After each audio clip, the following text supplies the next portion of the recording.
тоа време, значи веќе бев студент тоа време кое го зборувате во бивша Југославија, од 85-та сум во службите, значи уште тогаш сум во текст со овие проблеми. Значи проблемите беше дигитализација на матичните броеви. Она се што беше во хартиена форма требаше да се пренесе во електронска форма. Тоа го работеа референтите во управните служби. У тоа пренасање на, значи без никаква задна намера во тој период од технички грешки е настанато ваквиот проблем. Меѓутоа, она што сериозно загрижува е периодот на 2006-2016 година, во кој период значи се менува броеви на улици, имиња на улици, свесно и намерно со цел на една личност да се овозможи да гласа на повеќе места.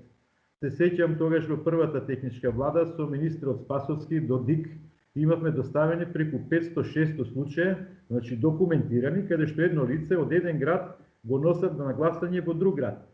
Меѓутоа, колку знам дека тие програми, софтвери во ДИК беа видоизменети до денеска така да овој процес во иднина нема да може никој да го злоупотребува, односно да има двајца гласачи.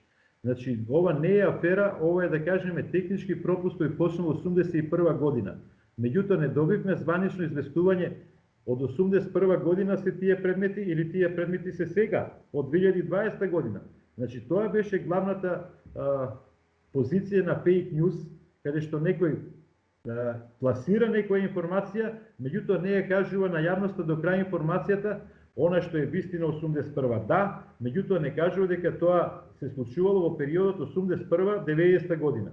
Значи, после 90 година треба да кажат толку и толку случаја, ако има такви, значи тука веќе постои злоупотреба, зашто од тогаш веќе почна се електронски.